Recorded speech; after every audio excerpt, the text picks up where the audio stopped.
Welcome back to UnProvoked the podcast. Hi guys, Happy New Year again. We are back. And this is our first episode of 2024. Yes. Don't mind us, we just fat. Yeah, we are munching. Me and Brittany didn't spend New Year's together. I feel like I barely saw you. Well, I did. But this was your first New Year's not working. What did you do? How did you feel? It was so weird. The fact that I didn't have plans and I was like, I really don't know what I'm going to do. I'm like, this is what life is? Yes. It was boring. It's not that bad. It was boring. It's not that bad. You got to plan. You got to start planning plans. You make plans. And then it doesn't help that, like, all my friends don't want to do anything. So I'm like, okay. We're tired, Kim. Jesus. But my New Year's was good. My New Year's was actually really good. Mm-hmm. Don't do that. No, it was, honestly, I didn't tell you. I got offered to work What you mean? in the city at Harbor. Oh! Yes, girl. Like. Yes, like bottle waitressing. And I denied it.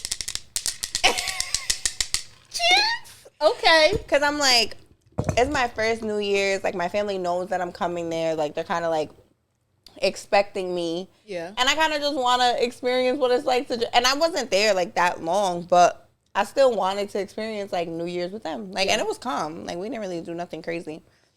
But yeah, I got offered to work and I denied it. And everybody was like, are you dumb? Like, that is a big night. But yeah, I denied it. I'm so proud of you because I know. You know what it was? It wasn't even, like, yes, like, my family definitely played a part that I was like, no, like, I really want to, like, I'm getting older now. Like, I really want to spend it with them. It was the anxiety thinking about it. I'm like, all those people. I'm like, it's New Year's Eve. It's New Year's Eve. I gotta walk through a crowd of people. I haven't done that. No. Mm-mm. Who is she, honey? Because I'm loving it. I'm loving it. You had me at, I said no. And like 3 people called me about working. From Harvard. Yeah. Wow. I love that for you. Mm-hmm. I was like, I told you I wanted to be at the bottom of somebody's champagne bottle, right? Like, that wasn't quite what happened, but your girl was a little done up. Okay? My friend had like just a little get together, nothing major, and I was like, all right, I'm gonna go by there, and then I had plans somewhere else, so I was gonna do that too. Never left her house. That's usually how it happens. Never left her house. Started with the shots, then it was the champagne, then I became the hookah girl, so I'm out here with the hookah. So, you know, shot, champagne, and hookah. Whew. Oh, I'm spun. And it just was a good time, like, to be in an intimate setting with familiar faces and bring it in with good energy and good vibes. It made me realize, like, all right, I really didn't want to be outside. Like, I just wanted to be I did around end up going familiar. outside. Like, I went somewhere, it's literally not far from here, so I went there, and it was calm. Like, I feel like everybody felt the same way. Like, it was very calm. It was very different. I'm like, this is not what I expected for my first New Year's outside. But I feel like a lot of people didn't have plans. Like, the majority of my friends didn't have plans. I mean, well. And did, like, family shit, like house shit. But you know what it is? I think it's the fact, honestly, like, we're getting older. And not like that, but it's just like what we would have done when we was, like, 24, things like that. Like, now people have kids. Their kids are even older. Like, we're getting older, so what we might be used to or think that we want is just no. I just feel like, and then I feel like this week, this doesn't count as the new year. Like, this is 2023 junior. Right. Like, this doesn't count as the new year yet. Because this week was so, like, droggy. Like, it was just, like, I didn't do my vision board yet, and that I need to do it. Okay. But it's just, like, everything happens so fast. I feel like from Thanksgiving to New Year's, it's like everything is on, like, high speed. Meanwhile, I was running to get to January 1st, okay? Like, I needed it. It couldn't get here fast enough. Because I'm like, all right, like, I I am definitely like, all right, January 1st, this is it. Like, that is the... So I'm like, all right, I'm ready for some shit to be done. I need January 1st to get here so I can really be like, all right, this is it. Like, on the 1st, I woke up, I went through my social media, went on a blocking spree, unfollowing spree. Yeah, like, I'm... But for me, like, that's just very, like, that time is just very symbolic for me. Mm-hmm. So I don't know. I just look at it as I feel like I always go through, like, my spurts of change randomly. Like, my shit would be in, like, the middle of March. Yeah. And then it would be, like, random, you know? But I definitely, last New Year's, I definitely came in with more of, like, setting my intentions, which I really need to sit down with myself and do. I just feel like I've been so on go, and I just had, like, just fog. Like, my brain has been foggy. It's just been so much going on. A lot sent to provoke. There's a new baby in town. Hustle. You guys have to meet Hustle. My nephew's son is amazing. My second one. Say hi, baby. We love him so much. So you guys are going to see so much more of him. Yes, I got Hustle for Christmas. It was my Christmas gift. And, yeah, so I'm a new mom. On top of all the other changes I added to my life, I'm also added dog mom. So, the dog mom, dog aunt content coming soon. But I went to lunch today. Mm-hmm. Like, I am very big on, January is the month for me. December be taking me out year after year. Wow. January is the month for me. So I went to lunch today or whatever. And I was like, I don't just have a word for the new year. What you have? A paragraph? I have a word. I have a theme. And I have a motherfucking attitude. Well, let me hear it. Because I'm excited to share. Because, like I said, I did it. I'm dead praying it snows tomorrow. Why? Because I just want the whole world to shut down. I get it. You want everything to get still. It changed. Well, there's that. World on go. It's going to rain, so. I really was like praying for snow because I'm like, I just want everything to be closed and for me to be stuck in my house. That would be so perfect. Yeah, because it forces you to sit down. Yeah, and then forces me to sit down and like actually think and figure out and do. Well, like, I already said my word, right? My word is maturity. Mm-hmm. My theme, I think I mentioned this too, was the show must go on. Mm-hmm. Like, I have to keep in mind, like, no matter what, you keep persevering. Right. And then my attitude, I'm standing on business all 2024. Period. I don't care who you are, what it is. Like, I am standing on business. And I was thinking about this because it was just like, yo, like, I really have to, like, if I feel like I have to stand on business, I've exhausted all my options. Mm-hmm. I've talked to you. I've tried. I troubleshoot it. Whatever the situation is. So it's like, no, I need to stand on business and let you know I'm not playing. Whoever and whatever it may be. And I'm so excited about it because it's scary. And it's crazy because it's like, I feel like you always stand on business. In certain things because it's easy for me. And other things, it's not as easy. What do you feel like is not easy to stand on? Definitely relationships. And honestly, not for nothing, things in business too. Like, essentially, I'm the end-all, be-all, in a sense. Mm-hmm. And you don't want to have to make certain decisions or call certain shots or have certain conversations or, you know, make certain moves sometimes. But it's just like, moving because I'm like, Shanice isn't here right now. So it's like we're so far. Like, it's just like I feel so weird without her because it's like I'm like faking her spot, faking mine. This is a lot. Come back to me, baby. Right. I'm like, this is just too much. But I feel that. I feel like this year, even within growth, you have to accept like certain things is going to be a trigger. Like no matter how much you heal, right, you are going to have triggers. Right. Like you're going to be triggered. You're going to have triggers. Like it's a part of it. And it's like, don't think you're ever going to grow and you're never going to be triggered a day in your life. Because it's just that if the world was perfect, that would be what a perfect world is, but the world is not perfect, and I feel like we're so hard on ourselves because as soon as we're triggered, we're like, well, damn, like I'm not growing. Yeah. And I'm guilty of that. Like I'm guilty of like, as soon as I'm triggered or I have a bad day, I feel like, but I've been working so hard.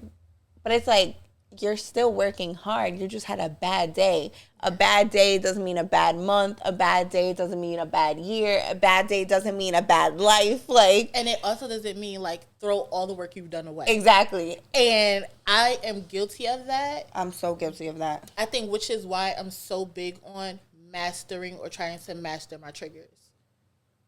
Yeah.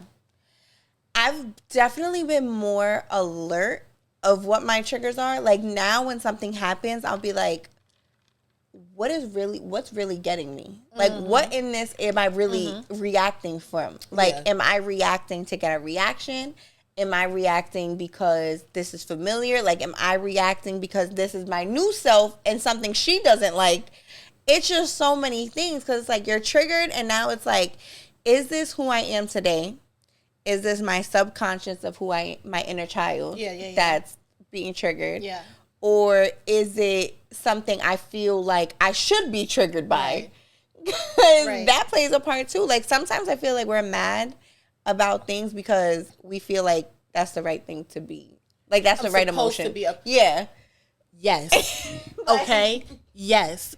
And like, did it really bother me? It might have, but am I gonna really care? No. Am I reacting because I'm supposed to care? Yeah, but I really don't. Right, and that's the thing, and people need to accept that. Girl, see, this is what we talk about when you ask yourself the hard questions. These are the conversations you have to have with yourself and get to the bottom as to like, why am I responding like this? Why am I acting like this? Like, why is this bothering me? Like, you have to be like, because if you ask certain things, like, okay, for me, for example, like, I openly speak about, like, I know I have certain abandonment issues, like, between losing my dad at a young age, like, things like that, my abandonment issues, they show up often. Okay. So, when somebody, I also experience, like, I've also noticed that I have an anxious attachment style. So, say, like, I don't hear from somebody all day. In my head, I automatically think of all the things I might have done wrong. As to why you haven't heard from me. Yes. Well, you don't hear from me all day. But it's only in like romantic relationships. Right. So, but now that I'm aware of it, I'm like, somebody doesn't have to call or text you all day. Like, you know, so then you start talking to yourself like, but why do you feel like this? And when you ask yourself, why do you feel like this? Okay, well, you feel like this because you're scared of somebody leaving you. Or I have a bad habit of, if things are like scary and it's like my feelings are starting to get involved and it's like it's not so clear on the other side, I'll be like, I can't do this. Really? See, for me, that's like a window of communication. Like, hey, we need to talk. Oh, no, me? Talk? No. I'm like, oh, no, I can't do this. So then, in certain situations, how do you flip it, right? Well, that's why I feel like I'm very flip-floppy, because it's like... A word. I'm very flip-floppy, because it's like how I said, I was scared in the moment of I said, I can't do this. Yeah. And the fear was more so like, this is very unsure to me. I have a potential to get hurt, and before this person leaves me, I'm going to leave. And that's how my reaction becomes. So when things get scary, I'm like, nah, I'm good. And I'll leave. And I come off very like, you just don't care about nothing. Or I'm heartless. In the meantime, I'm dying inside. I'm scared that you're going to leave me. Baby, I have a heart. I'm nervous you're going to leave me, so I got to go first. Oh, baby. Life is hard. So then when you start asking yourself the questions in the midst of doing it, I had to ask myself, like, did this situation really get me upset? Yeah. Or am I being triggered because I'm scared? Yeah. So there's certain things I can communicate, but then if it's like, I have to, in order for me to communicate, I have to ask myself those questions. Right, because you got to know what you're talking about. What I'm talking about. And who I'm talking to. Yeah. It's like, are you talking to your inner child, or you're talking to the adult that knows better right now. Yeah. To be like, no, your actions are making me walk away versus like, this is just scary, so I'm going to walk away. Do you ever confuse the two? All the time. God. It'd be a bad one in this thing right here. Oh my gosh. Okay. See, I can't shut up. Like, if I feel like I'm very communicative, like I talk about everything because I don't need. I can't do hard. See, I can't do blurred lines. Blurred lines fuck me up. My shit. Gray Charles. Right. Gray and fog. I cannot do blurred lines. Like, blurred lines will mess me up because then I'm always going to be wondering. And I can't do that. Like, I feel like I'm always wondering, but I don't have the ability to talk about what my mind is wondering about. My anxiety would never allow me to just fucking wonder. No, I gotta know. I need to know. Like, we need to be clear on what we doing or not, and like. Yeah. So that's why sometimes when I then walk away, I then get the answers I was looking for. Do you feel you ever left a good thing? No. Out of fear of abandonment? No. Okay. Because I feel like everybody that I ever, like, am no longer with, like, they didn't belong in my life. Yeah. And I'm a firm believer in, like, if it's supposed to happen, it will. So even if they're not in my life right now, maybe we're not meant to be with each other right now, but I don't think I left. I think everybody... I've double backed a few times. Not a few. I've double backed a few times. I've spent the block multiple times because I was like, am I really dumb? That's my problem. And like, I need to get to the point of like, I need to get to the point where I try and I communicate in a healthy way. So when I walk away from a situation, I'm sure of it. Okay. I don't like getting to the point where I have to walk away from a situation because I know at that point I'm finished. And with certain situations, you don't want to be finished. And I know this happens a lot where it's like you want the situation to get it before you have to stand on business. Yeah.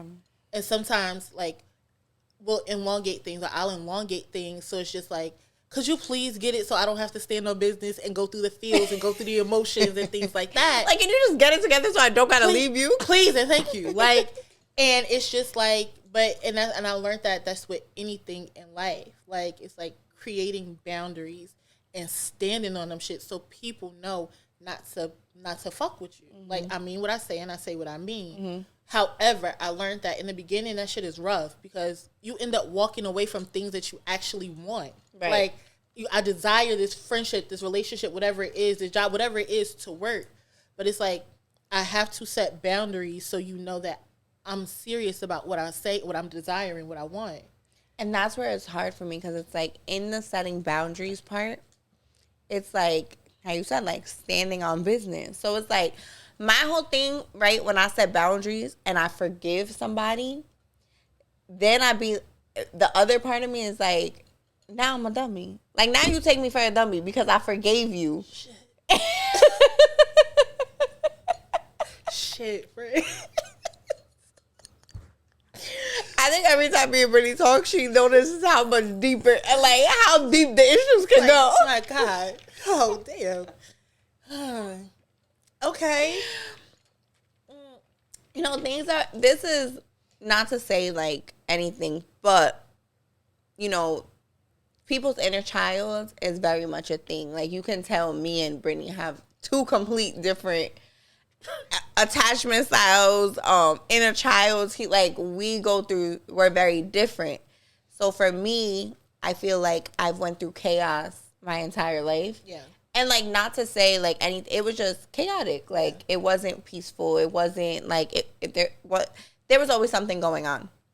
Growing up in a chaotic environment, chaos is normal to you. So when I'm in a peace, like, I've noticed that when I was in peaceful situations, they were boring because I wasn't used to them. Yeah. So that right there, it's like I had to heal from that. Like, toxic and chaos is not where you want to be. Like, because it should be like, love shouldn't feel like this. Teaching yourself that as an adult is hard. Like, it's hard to continuously remind yourself, like, this is not what love feels like. Which is the complete opposite for me, because I didn't grow up in toxicity and chaos. So when I found myself involved in it, I felt like I was lost. Like, that's how I felt. I was so lost, because what is this? Like, I grew up, I was sheltered to a certain degree. I grew up in the hood, but my mother was like not like, you're not gonna be of the hood, right? So she kept me sheltered from things. So I just didn't see a lot of things. So when it came into my life, who I was, I didn't even recognize her, because it's just like, this is foreign to me, and that's why I crave like peace. Like, I work hard to create peace and keep peace, and like have clear understandings, clear boundaries, because for me everything was just clear. Like, it made sense. It wasn't chaotic. Right. So see, like, versus me in like, there's times, and this happened recently. Brittany was like, "Are you okay?" And I'm like, "Yeah, I'm fine. Why?" Like, right. I remember that day. I was like, "Yeah, I'm fine. Why?" Like, nothing fazed me. I was like, "Yeah." And she was like, "Kim, there's just a lot going on right now. Like, you're being hit like back to back to back." And I'm like, "Yeah, no, but I thrive in this." And she was like, "But that's not okay." And I had to really take a step back, and I'm like, that's the problem. Like, when chaos is going on or toxicity is going on, it was so normalized for me that it's like, oh yeah, that's happening. Like, okay. Meanwhile, I'm on FaceTime. Y'all know me. Boo-hoo. This is a lot. Like, are you sure? Blah, blah, blah, blah. And it was just like... And I was like... Yeah. Yeah. She was like, with a straight face, like, yeah. Yo, that day, yeah. It was just like, for me, it's just like, I would have been drowning. Everybody shut out, shut down. I need a minute. Where, I'm telling y'all, we was on FaceTime. She was in the mirror. I was like, "Friend, are you like okay? It's a lot happening." She's like, "Yeah." Hair flip and all. Like, but when we speak, I think having both perspectives helps both of us, because I'm like, "Friend, why don't you get it? Like, this isn't normal. This is how it is this is a different way." Like, I give her perspective, and she also gives me perspective on certain things too. So we understand and kind of just like, we're able to help each other work. Even like when we talked about our dating, like our dating habits, like, she does dating the correct way. I do dating in chaos. Like, see, I don't think my way is correct. No, but it is. Like, you're supposed to date somebody like that. You're supposed to be extremely slow. You're supposed to you're supposed to have all those build up dates. Like, you're supposed to do all those things. Like, then there's me, and it's new age dating. That's what it is. It's new age. Then there's me, and I date like 100 to 0. We start at 100, and it's insane. It's like insanity. And every time I think about it, I'm like, this is insanity. But I feel like, since you have said it and dated in between then and now, you have seen why I date the way that I do. Like, you have physically been in situations where it's just like, for sure. I see why Brittany don't give certain No, for time. sure. If I would have done things differently, I would have been like, oh no, we would have never been here. If I played this different, we would have never been sitting here. I could have saved myself the heartache. I'm dying. Bitch, that was a headache. I was like, ain't nobody wrong but me. Right. Like, because I allowed this. Like, because I know that I go 100 to 0. Yeah. And it's like, that's what I'm going to change in 2024. Right, no, there's a lot of things that I'm going to change. Like, I'm definitely becoming more self-aware of my feelings, my reactions, who I am, the reason why I am the way I am. And I think all of us need to remember, like, when we're hard on ourselves, like, unfortunately, these were the cards we were dealt. Yeah. And now it's like, it's up to us to change them, change the deck, change the narrative, change whatever it is. Like, change how you play the cards. change how you play in the cards. Like, we have the ability to change at any given moment. So it's like, is it easy? No. And if it was easy, everybody would do it. And I say that all the time. This shit is hard. I have not actively, this is probably the most active I've been in therapy, but I've been in therapy for 10 years. These past 10 years, I'm still a lost girl. Like, that inner child is still craving to come out and, like, be healed in certain ways. And I'm now understanding when, at times, I used to go to therapy and I felt like I was just being listened to. Now I go to therapy and it's like I am now listening to what I'm listening and understanding. Because now I'm understanding, like, okay, this is why I'm doing that. And now I know the questions to ask myself, and I know how to navigate through what's provoking me. Yeah. You know, that's why we always say it's like how to navigate what's provoking you, because day to day is going to provoke you. What happens in a day-to-day, I can have a bad day at work and it can just tremble down to everything else. Then I hate my man, I hate my house, I hate my life. Like, and we need to accept that, bro, it's just one thing. And it's like how Brittany said last week, like, perspective. Perspective thinking is looking at it like, it's just a bad day at work. Like, it's just a bad day at work. Let tomorrow be better. Right. And pray for tomorrow to be better. Right. Like, these things end. In the moment, it doesn't feel like it, but these things Shit feels like end. A dark tunnel and you don't know the way out. Yeah, but like, it ends. The workday ends. You have a chance to start it over, start new the next day. Whatever the situation is, it's finished. Like, the argument happened. Like, so, kind of to piggyback off of this, right? I posted today. I saw it. Yeah, probably. I posted today, and it said, I work so hard I couldn't even imagine dating a man that doesn't lighten my load and take things off my plate. Men that make life easier. Right? So I was like, a topic. I was like, what does it look like when a man makes life easier for you? A man said, a man that pays attention will always make sure everything is done without being asked.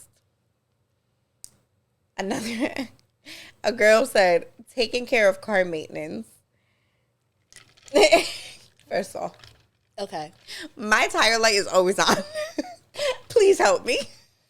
Whoever the man response, whoever he is, yeah, he got it right. That's a good man to me. That's my best friend. Okay, all right, we gonna have you up here.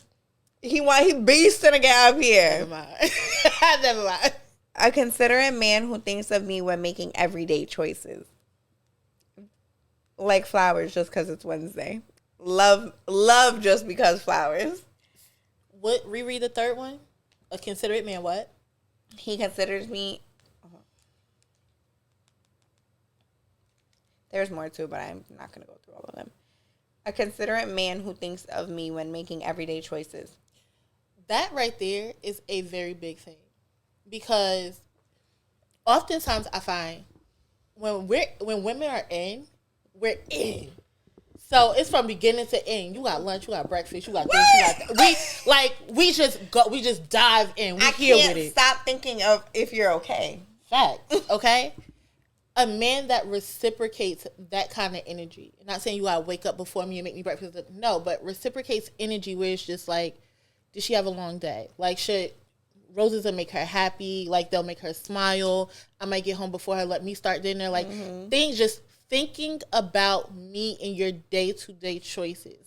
Even when it's like, am I going to go for a promotion or not? Am I going to, whatever those things is, it's just like keeping me in mind.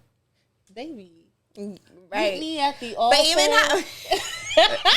even those who know me know, I don't care how old that song is. When I get proposed to, that shit better be playing in the back. I don't want to be responsible. So if her husband out there, don't call me. And I want it to be the remix.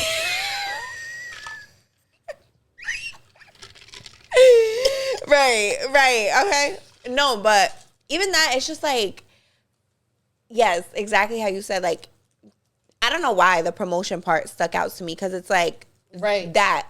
It's like, yes, granted, I'm always going to want you to take a promotion, but would you consider me and talk to me about it first before making a decision? Right. Like, I'm never going to steer you in the wrong way. Right. But I want to at least know you considered me in making your choices. Like, I feel like a lot of men also, it's like, well, I'm just stressed out.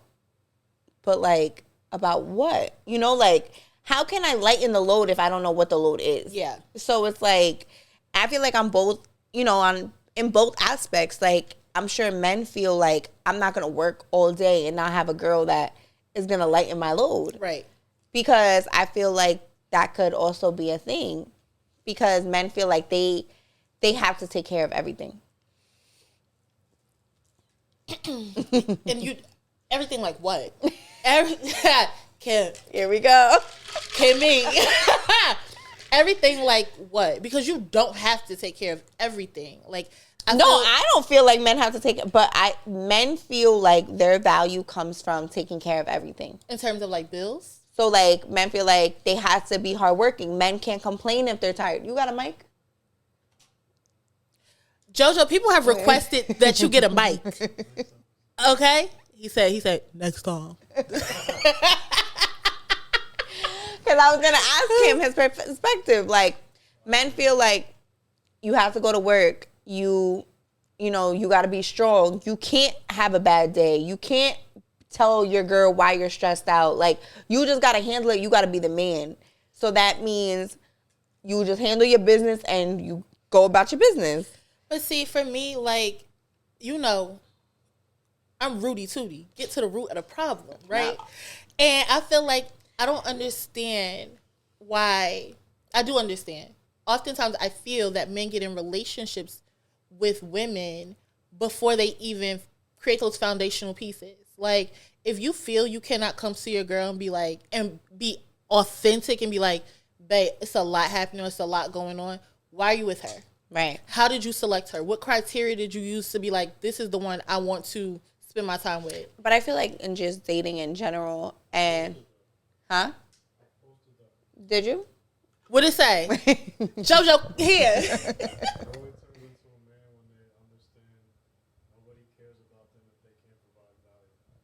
Give it to me. Because they don't hear you.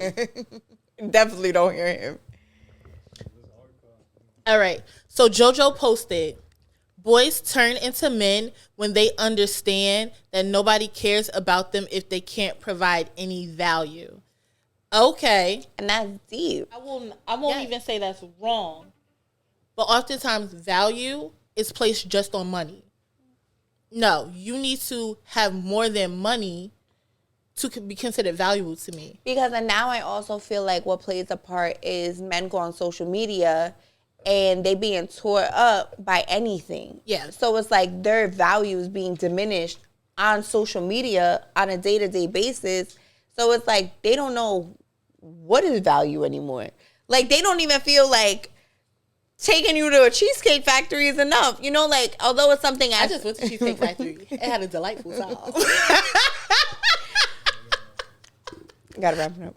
I swear, y'all, I did. It was great. But yeah, like I feel like men oftentimes feel as though, you know, what is value at this point? But then it's like, and then if they ask what is value and go on social media, value equals money. But if you are getting your definition from social media, that's already a problem.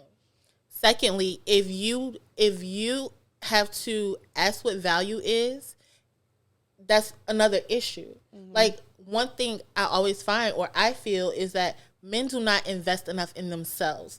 And I was having this conversation at the salon with two of the barbers, right? And I was like, y'all tend to forget, you know, they're great men. And I'm like, y'all tend to forget, like, you have your own dreams, ambitions, what you want your life to look like too. It's not necessarily about the girls you entertain or your partners. Right. But you need to know what those things are. So when you are looking for a partner, it aligns. that it aligns. But oftentimes, y'all also show up in these situations not knowing what the fuck you want or just accepting anything because it's there. Because I don't feel like men were taught to have standards in the like men's standards are right. She wasn't a bird, so she ain't get around. She ain't fuck nobody that I know. That's the main one. Her looks, men care about looks. Does she cook, clean, and like is she considered a good girl in society? But like, at what point right does... How old is JoJo? How old are you? 21. 21. 21. So I expect JoJo to be like, that's right. Because he's still in that age, right? But I'm saying it's not about age. What I'm saying is men are raised and trained. It's like boys don't cry. That is what was put on them. Yeah, to be strong men.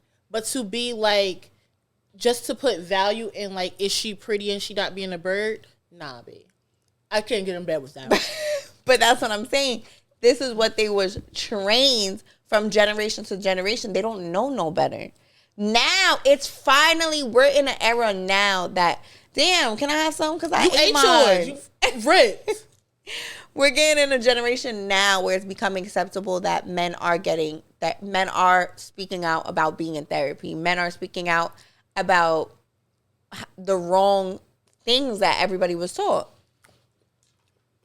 I get it when it comes to like definitely suppressing your emotions. And I also do understand how like a man's value can be placed on made monetary because it's just like, you need to be a provider, you need to be a provider, and which you do. For me, you should. That's a trait. But there are other things as well that add value to you than you just being able to pay a bill. Right. A lot of men, all men can pay a bill, honestly. It's just how they allocate their funds. So it's like there are other things that add value to me. I just think that's why I'm always super turned off by... Same. When men lead with money. Because I'm like, you know what you just showed me? That you have absolutely nothing to offer other than money. And not for nothing, I can go outside and get the money myself. And that's the thing. Would it be as much? Would I have, like, oh, what did I post the other day? A man's success has a lot to do with the woman he chooses to have around. So I put agree or disagree. And somebody said disagree and was like, because you should have success without me or something like that. Oh, no, you should make money without me. Make money. Yeah, make money without me. I said money doesn't equal success. I'm like, you can have money and not be successful. The same way you can have money but have no ambition or drive. Like, money does not equal success. Because you can have money but you can lose money. So money does not equal success, which I feel like, again, was a false thing placed on everybody. But that's especially men. Men are taught, like, if you have money, you're successful. No, that's not true. No. You just got money. Yeah. That's it. You just have money. You have access. You have access, but it does not mean that you're successful. But essentially like that, it's just those types of situations where it's just like the guy that we're talking about, the money guy, and not for nothing, no shade to whoever that was, but a girl like her would be together. They would link up. Like, but wait, and then when I said money doesn't equal success, and I broke it down, let me say what I said. And she was like, well, I take my answer back now. Right, sis. Okay, she had to come to Jesus. I took my answer back now because you're right. I was like, you can have money and be successful at what you do to get the money, but you're not successful in life. I was like, it's very different having money versus being successful. Very true. I changed my answer. Then I want to change my vote. I literally feel like my thing with money, I hate when somebody lead with money because it's just like you think that that's going to move me. Like that's a power. All the time. A type of power all the time. And it's a turnoff. It's a big turnoff. The biggest. Like you don't need to lead with money or be like flashy. And, oh, God, it's icky. And especially right now because people are acting as though it's like you doing your big one. now it's like even more of a reason that they're doing it. I'm like, I just, no lie, one time I played ball with somebody. I had more fun doing that than somebody taking me to the Chanel store. Because you probably wanted that authentic, genuine connection, right? Like interaction, right? And that goes back to like just having somebody that's just like thoughtful. Like what? Like I'm always gonna be like certain things. Like I'm not looking for money. I'm looking for certain qualities, but it's not like I'm seeking out your dollars, your checks, or anything like that. You need to be a thoughtful person. Attentive. It's attentiveness. Like knowing I don't have water in my crib and you went to go pick it up. That's attentive. Yeah. Knowing I had a long day, so you went to go get food instead of worrying about how I'm gonna eat. Like, you know, like ordered me something. Yeah, like you ordered me something. Like you went out of your way to make sure my day seemed easier. Yeah. Which I also feel like, you know, we need to make sure we do in return. Like 100%. But I think it comes natural to us. It does. Once we feel like, all right, this is safe space. Mm-hmm. I could do my thing. But it's like so many times we end up doing our thing for the wrong ones that it's just like you get more and more apprehensive. Right. Right? So it's just like, let me see if he can do his thing first. Is it safe for me to come out and really play? It's just such a game. It's a game. It's a game. Ugh. You ever saw Tuka play that game? With Vivica Fox and Morris Chestnut? I definitely did. I got to watch it again, though. Girl. When I was younger, I thought that was the blueprint. That's how you get them in. You see what I mean? We was things were placed in our brain that shouldn't have been there. I'm unlearning that. That's a part of trauma for me. Who else thought that's the way the game should have been played? No, that for real. If you saw the movie, did you not think that was like, oh, that's how relationships go? Play the movie again. But yeah, definitely. I don't want to play games though. Yeah, it's over. I don't want to play games. But next week we're gonna talk about what's in the group chat. And yeah, like I didn't even realize because we was blah, blah, blah, blah, blah. Yeah, so next week we are going to introduce inside the group chat. Keep sending your submissions. We already have a list, so guys, just well, we're gonna get to you, but just keep sending them in. Yeah, it's gonna be exciting. I'm excited. It's a good one. So make sure you send your submissions so you can be featured on Inside the Group Chat. And yeah, like, comment, subscribe, and we'll see you next week.